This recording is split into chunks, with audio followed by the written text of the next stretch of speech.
Welcome back students. हम लोग Bihar board की तैयारी के लिए एक्सरसाइज कर रहे थे और इलेक्ट्रोस्टैटिक्स में अपलोड कर चुका हूं। अब बात कर रहे हैं करंट इलेक्ट्रिसिटी की। तो चैप्टर नंबर 3 करंट इलेक्ट्रिसिटी, जिसका वेटेज अप्रॉक्सीमेट वेटेज 7 मार्क्स के क्वेश्चंस इसमें से एक्सपेक्टेड है। हालांकि बिहार बोर्ड इसको फॉलो नहीं करता है। ओके, सो एनसीईआरटी से आपको पहले प्रिपरेशन करनी है बच्चों। एनसीईआरटी से क्या करना है, ये फिगर के बारे में गाइडलाइन है 3.1 3.2, इनको जस्ट देखें। 3.3 को एनालाइज करें, वो फिगर क्या कहना चाहती है, और 3.5 3.6 3.7 इनको लर्न करना है आपको बनाकर, यानी एनसीईआरटी से इन फिगर्स को बनाकर तैयार करना है ऐसे ही। तो ये जो गाइडलाइन है इनको आपको फॉलो करना है। टेबल 3.1 ए यानी एनालाइज करना है 3.1 को, 3.2 को लर्न करना है टेबल को। इसमें कुछ जो डेटा है वो काम का है। पेज नंबर भी यहाँ पे दिया है, पेज 126 को आपको रीड करना है, और ब्लू बॉक्स उसको रीड करना है जो पेज 111 पर है। ऐसे ही जो सॉल्व एग्जांपल है उनकी गाइडलाइन से, पूरी समरी के पॉइंट्स की गाइडलाइन से, पॉइंट्स टू पॉइंटर के और एक्सरसाइज के क्वेश्चंस के बारे में। तो सी का मतलब आप जानते हैं कंसेप्चुअल, एन का मतलब न्यूमेरिकल, आर का मतलब रीड, ए का मतलब एनालाइज, आई यानी इंपॉर्टेंट, इंपॉर्टेंट न्यूमेरिकल जिसके आने के चांसेस ज्यादा है। सो ये तो हुई एनसीईआरटी गाइडलाइन। तो एनसीईआरटी को आपको इसके अकॉर्डिंग प्रिपेयर करना है बच्चों, यानी एनसीईआरटी में से ये जो निशान लगा दिए गए हैं इसके हिसाब से आप एनसीईआरटी की तैयारी करें। अभी जो है मेरे पास एक बच्चे की रिक्वेस्ट आई थी, मतलब मुझे तो उसी से पता चलेगा, आप जो फीडबैक देंगे उससे मुझे पता चलेगा कि आपको क्या चाहिए। अगर आप फीडबैक नहीं देंगे, अच्छा लगा तो लाइक करेंगे तो पता चलेगा, बुरा लगा तो वो भी आप बताएंगे तो पता चलेगा। तो फीडबैक दिया बच्चे ने कि बिहार बोर्ड में मैक्सिमम बच्चे जो हैं, ज्यादातर विद्यार्थी हिंदी माध्यम के हैं, तो आप जो है हिंदी का प्रयोग करें, अंग्रेजी का प्रयोग कम करें। तो ठीक है बच्चों, मैं उसको फॉलो करता हूं, पर अंग्रेजी आपको सीखनी तो है, तो थोड़ा थोड़ा अंग्रेजी, थोड़ा थोड़ा हिंदी आप भी कोशिश कीजिए।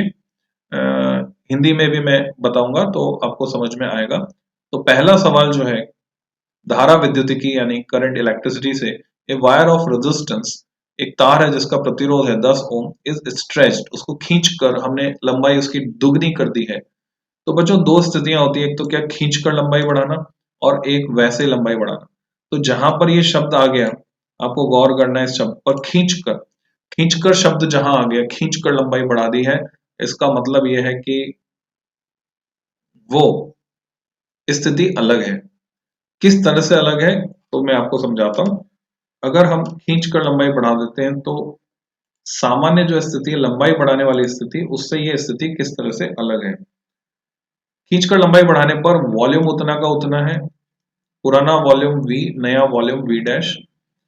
तार को हम मान सकते हैं बेलनाकार यानी सिलिंड्रिकल मान रहे हैं तार को, तो तार को आप सिलिंड्रिकल मानकर चल रहे हैं, जिसका एरिया ऑफ क्रॉस सेक्शन है A और लेंथ है L। तो वॉल्यूम जो AL है पुराना, नया वॉल्यूम चेंज हो जाएगा जब हम तार को खींचेंगे, उसका लंबवत काट क्षेत्रफल, एरिया ऑफ क्रॉस सेक्शन भी बदल जाएगा और उसकी लंबाई भी बदल जाएगी, A डैश L डैश। तो इसका अर्थ ये हुआ कि दोनों में परिवर्तन आ रहा है, एरिया में भी और लेंथ में भी, और उसकी वजह से प्रतिरोध यानी रेजिस्टेंस में परिवर्तन आएगा, जो कि रॉ L बाई A होता है। क्योंकि L और A दोनों का परिवर्तन हमें यहाँ पर शामिल करके चलना है, इसलिए हम जब इसको डिराइव करते हैं तो हमारे पास फॉर्मूला आता है। ये थ्योरी के लेक्चर में जाकर आप देख सकते हैं, मैंने वहां डिराइव करवा रखा, R dash equal to n square times R, और इसको हम सीधे सीधे डायरेक्टली लगा सकते हैं यहाँ पर। तो यहाँ जो सॉल्यूशन है आप देखेंगे, what will B it's new resistance. बच्चों रेजिस्टिविटी पर कोई फर्क नहीं पड़ेगा जब तक हम मटेरियल पदार्थ को नहीं बदल रहे हैं, तब तक रेजिस्टिविटी पर कोई फर्क यानी प्रतिरोधकता उसकी उतनी ही रहने वाली है। विशिष्ट प्रतिरोध या प्रतिरोधकता पर कोई फर्क नहीं पड़ेगा, स्पेसिफिक रेजिस्टेंस या रेजिस्टिविटी विल रिमेन अनचेंज। तो आर है रॉ एल बाई ए, तो raw L square upon A L, ये क्या किया हमने, एल से मल्टीप्लाई कर दिया ऊपर नीचे, तो रॉ अपॉन बी, इसको वॉल्यूम बना दिया। V is the volume which does not change in stretching, so R2 upon R1। अब यहाँ से L स्क्वायर आ गया सीधे सीधे। तो ये भी एक तरीका है, और जो मैं बता रहा था वो भी एक तरीका है। तो 10 ओम के तार को खींच के लंबाई दुगनी करेंगे तो इसका प्रतिरोध हो जाएगा 40 ओम, 4 गुना हो जाएगा, N स्क्वायर R से आप निकाल सकते हैं। What do you mean by conductivity of a material? पदार्थ की चालकता से आप क्या समझते हैं? गिव इट्स SI यूनिट, इसका SI मात्रक लिखें। सो हम जानते हैं कंडक्टिविटी क्या होता है, रेसिप्रोकल ऑफ रेजिस्टिविटी होता है, सिंपली हम ऐसे डिफाइन कर सकते हैं। हाँ, एक और डेफिनेशन आप इसकी बना सकते हैं, कंडक्टिविटी और रेजिस्टिविटी रेसिप्रोकल है। हम जानते हैं रॉ क्या होता था बच्चों, रॉ होता था m upon n e square tau. तो सिग्मा क्या होगा, जो कि इसका रेसिप्रोकल है, इसका व्युत्क्रम है, वो इसका उल्टा हो जाएगा बच्चों, एन ई स्क्वायर टॉ अपॉन एम। हम चाहे तो ऐसे भी लिख सकते हैं। और एक और सूत्र, एक और फॉर्मूला, रॉ था हमारे पास आर ए अपॉन एल। तो सिग्मा क्या हो जाएगा, इसकी इसकी टर्म्स में भी हम इसको परिभाषित कर सकते हैं, इसकी टर्म्स में डिफाइन कर सकते हैं बच्चों। सिग्मा हो जाएगा L upon are.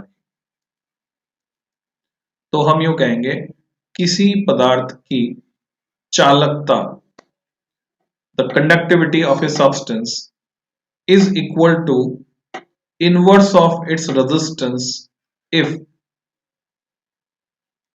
its length is unity and area of cross section is 1 metre square. हम यूं बोलेंगे, एकांक लंबाई एवं एकांक क्षेत्रफल वाले तार के प्रतिरोध का व्युत्क्रम उसकी चालकता के तुल्य होता है। The reciprocal of resistance of a conductor of unit length and unit area of cross section is equal to its conductivity। ऐसे हम कह सकते हैं। तो ये लैंग्वेज बनाना आपको आना चाहिए। ऐसा यूनिट बनेगी, सिमन मीटर इनवर्स कह सकते हैं उसको, या ओम इनवर्स मीटर इनवर्स कह सकते हैं। ओम इनवर्स को हम सिमन लिखते हैं। Define current density, right it's ऐसा यूनिट एंड डायमेंशन। तो अभी हमको करंट डेंसिटी की डेफिनेशन लिखनी है, उसकी ऐसा यूनिट और डायमेंशन बतानी है। तो करंट डेंसिटी जैसे यहाँ नाम से पता चल रहा है, तो मैं यहाँ पे फिर से क्लियर कर दूं बच्चों। लास्ट लेक्चर में मैंने बताया था चार्ज डेंसिटी तीन तरह की थी, लीनियर, सरफेस एंड वॉल्यूम, जबकि मास डेंसिटी सिर्फ एक तरह की थी, हमने जो पढ़ी। हाँ, लीनियर मास डेंसिटी भी हम पढ़ते हैं जब कोई तार आता है, सोनोमीटर, सोनोमीटर का जो तार आ जाता है, उसमें वहां पे हमें लीनियर मास डेंसिटी निकालनी पड़ती है, यानी मास प्रति एकांक लंबाई, मास पर यूनिट लेंथ हमको निकालना पड़ता है।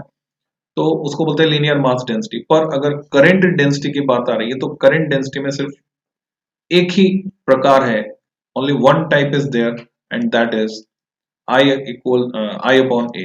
करंट डेंसिटी सिर्फ होती है आई अपॉन ए, यानी प्रति एकांक क्षेत्रफल होती है ये, और इसको हम जे से दिखाते हैं, और ये एक सदिश राशि है। तो जिन्होंने लेक्चर्स किए हैं उनको पता है, नहीं किए तो जाकर वहां देखें। तो J is I upon A, vector quantity. ऐसा यूनिट होगी एम्पियर प्रति metre square, ampere per metre square.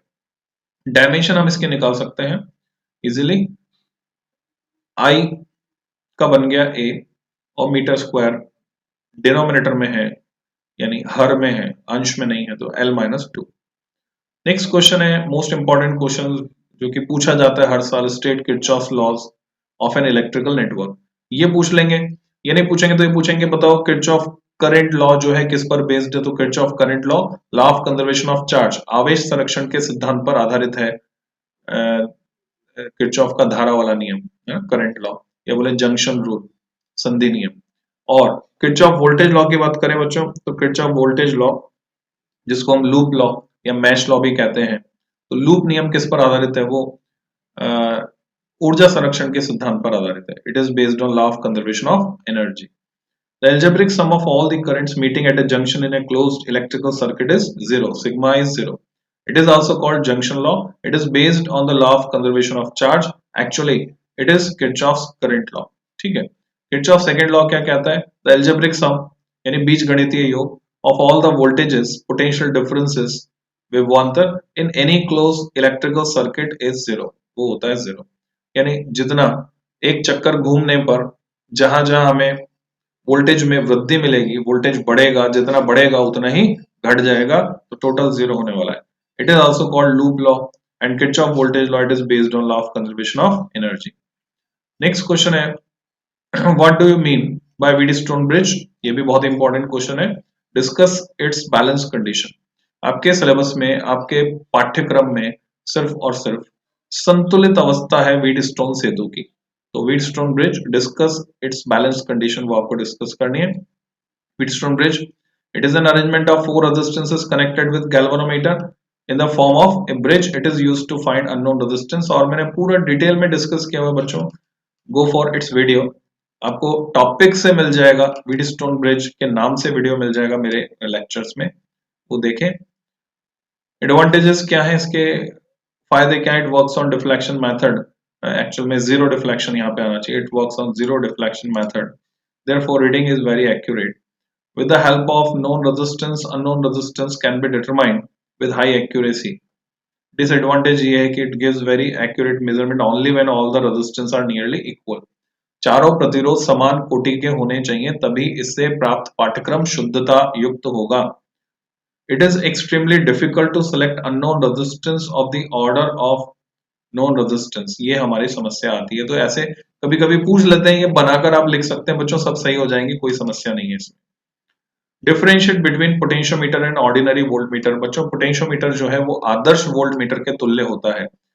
Following are the differences between potentiometer and ordinary voltmeter. Potentiometer works on null method, null point deflection method, यानी जब इससे हम नाप रहे हैं तो ये परिपथ से कोई भी करंट नहीं खींच रहा है, it draws no current from the circuit. और वोल्टमीटर जो है वो करंट लेता है, धारा लेता है। पोटेंशियोमीटर बहुत ही शुद्धता के साथ मापन करता है, एग्जैक्ट नापता है, जबकि ऑर्डिनरी वोल्टमीटर जो है लगभग मान हमें दर्शाता है, अप्रॉक्सीमेट वैल्यू देता है। क्वेश्चन नंबर 7 है, calculate the resistance of two coils if their equivalent resistance in series and parallel respectively. तो सीरीज में हम जानते हैं जुड़ जाते हैं, R1 प्लस R2 आपको दिया हुआ है, R1 प्लस R2 इज 18, और पैरेलल में R1 R2 upon R1 plus R2 आपको वो 4 दिया हुआ है। अब ये जो दो समीकरण है, आगे तो गणित है आप जानते हैं, तो मैथ्स लगाकर, मैथ्स कौन सी लगानी है यहाँ सॉल्यूशन में कॉपी कर सकते हैं, स्क्रीन को फ्रीज करके यानी स्क्रीन को रोककर, तो इससे हम R1 और R2 निकाल पाएंगे। Just go through it. 8th question है, डिफाइन पोटेंशियोमीटर। पोटेंशियोमीटर को परिभाषित करें, तो बच्चों ये एक उपकरण है, हम इसको परिभाषित कर सकते हैं एज उपकरण, it is a device which is used to measure potential difference. तो potentiometer is a device which is used to compare the EMFs. इसकी एप्लीकेशन हम बता सकते हैं, of two cells and used to measure internal resistance of a cell. हम इसकी जो application है उसके बेसिस पे बता सकते हैं। With the help of potentiometer, compare the EMFs of two cells and measure the internal resistance of a cell. तो पूरी प्रक्रिया मैंने लेक्चर्स में समझाई हुई है, आप वहां से देख सकते हैं, या यहां से लिखना चाहें तो यहां से आप कॉपी कर सकते हैं। और ये बुकलेट अगर आप डिमांड करेंगे तभी मैं अवेलेबल करा सकता हूं, नहीं डिमांड करेंगे तो नहीं अवेलेबल करा सकता हूं, आपको यहीं से देखनी होगी। तो मांगने मतलब जो भी चाहिए वो बताना तो आपको पड़ेगा। Conclusion, by knowing the length for null deflection or balance points, EMFs of two cells can be easily compared. ठीक है, तो इंटरनल रेजिस्टेंस नापना है तो कैसा सर्किट बनेगा वो आपको बनाना आना चाहिए, कंपैरिजन करना है तो सर्किट कैसा बनेगा वो आपको बनाना आना चाहिए। एनसीईआरटी में भी दिया हुआ है, आप चाहे तो एनसीईआरटी से देखकर इसको तैयार करें, चाहे तो यहां से देखकर तैयार करें, चाहे तो नोट से देखकर तैयार करें, चाहे तो लेक्चर से देखकर तैयार करें। Okay, 9th, mention two factors on which resistivity depends. प्रतिरोधकता किन किन दो घटकों पर आधारित है, निर्भर करती है। तो मटेरियल जब तक चेंज नहीं करेंगे नहीं होगी, तो पदार्थ की प्रकृति पर, नेचर ऑफ मटेरियल एंड तापमान पर, तो मुख्य घटक ये है। और मैं इसमें जोड़ना चाहूंगा दाब पर भी ये निर्भर करती है, pressure is also one of the factors. State Ohm's law, give its mathematical expression. तो ओम के नियम को लिखना है हमको, स्टेट यानी उसका कथन लिखना है, और गिव इट्स मैथमेटिकल एक्सप्रेशन उसका गणितीय व्यंजक हमको यहाँ पर प्रदर्शित करना है। तो ओम्स लॉ में ये कंडीशन आती है, at constant temperature, pressure etc, current is directly proportional to potential difference applied across the ends of conductor. Mathematical expression हो गया V equal to IR, V हो गया पोटेंशियल डिफरेंस, I करंट, ये हम बता सकते हैं इस तरह से। बच्चों ओम्स लॉ को एक और रूप में परिभाषित किया जा सकता है, और वो है हम धारा घनत्व यानी करंट डेंसिटी और चालकता, उसके पदों में, उनकी टर्म्स में इसको डिफाइन कर सकते हैं। तो मैं यूं कहूंगा कि ये जो धारा घनत्व होता है ये आरोपित विद्युत क्षेत्र के समानुपाती होता है, J is proportional to E। जितना ज्यादा विद्युत क्षेत्र लगाएंगे उतना ज्यादा धारा घनत्व हमको मिलने वाला है। तो क्या मैं J equal to sigma E लिख सकता हूं, जहां पे सिग्मा जो कि एक नियतांक है, कांस्टेंट है, तो सिग्मा जो कांस्टेंट है इसकी वैल्यू हम यहां से देखें तो सिग्मा की वैल्यू आ रही है J अपॉन E, जो कि ठीक विपरीत है किसके, इसके अपोजिट है। अगर हम कैलकुलेट करते हैं, हम यहां से गणना करके निकालते हैं किसको, रॉ को भी हम परिभाषित कर सकते हैं E/J, विद्युत क्षेत्र का अनुपात धारा घनत्व के साथ, वो होता है प्रतिरोधकता, और ये प्रतिरोधकता का व्युत्क्रम है, तो J अपॉन E। तो इस तरह से इसको हम समझ सकते हैं, ऐसे भी हम परिभाषित कर सकते हैं। ये भी ओम का नियम है, ये ओम के नियम का अन्य स्वरूप है, ऐसा हम कह सकते हैं, another form of Ohm's law. Okay, which of the two has higher resistance, a 1000 watt heater or a 100 watt tungsten bulb? तो बच्चों दिमाग में अच्छे से बिठा के रखो, पावर और रेजिस्टेंस में रिलेशन है इनवर्स, जिसकी पावर कम उसका रेजिस्टेंस ज्यादा। तो पावर कम किसकी है, 100 वाट के टंगस्टन बल्ब की, तो निश्चित रूप से उसके फिलामेंट का जो प्रतिरोध होगा वो अधिक होगा, तो जैसा हम यहाँ पे देख पा रहे हैं 52.9 ohm, 529 ohm. Write two uses of a potentiometer, तो विभव मापी के दो उपयोग बताओ, तो वही जो एप्लीकेशन है वही पूछी है। Write two uses of galvanometer, तो वो भी हम बता सकते हैं, गैल्वेनोमीटर को हम अमीटर में या वोल्ट मीटर में बदल सकते हैं। Wire of resistance 12 ohm is elongated to double its length, दुगनी कर दी उसकी लंबाई। तो आप देख रहे हैं ये पहले भी आया क्वेश्चन, फिर रिपीट हो गया, नहीं इस तरह के क्वेश्चन आप एक्सपेक्ट कर सकते हैं, आप आशा रख सकते हैं कि इस तरह का कोई ना कोई क्वेश्चन आपको एग्जाम में मिले। तो एन स्क्वायर आर से, क्योंकि खींचकर हम लंबाई बढ़ा रहे हैं, तो 12 फोर आप जानते हैं कितना होता है, नहीं जानते तो ये देखिए 48 ओम। A wire of resistivity rho is stretched to double its length. What will be its new resistivity? No change. Resistivity प्रतिरोधकता इस पर निर्भर नहीं करती, वो सिर्फ तापमान और पदार्थ की प्रकृति पर निर्भर करती है। A wire is stretched 50%. Calculate percentage change in its resistance. आपको परिवर्तन जो है प्रतिशत में ज्ञात करना है, तो उसकी जो प्रक्रिया, उसका तरीका ये रहेगा, आप इस तरह से प्रतिशत में परिवर्तन ज्ञात कर सकते हैं। आप चाहें तो इसके लिए एन स्क्वायर आर फॉर्मूला भी लगा सकते हैं। बिल्कुल इसी तरह का सवाल मैंने अपने लेक्चर्स में करवाया है आपको। Express the relationship, question number 17, between commercial unit and SI unit of energy.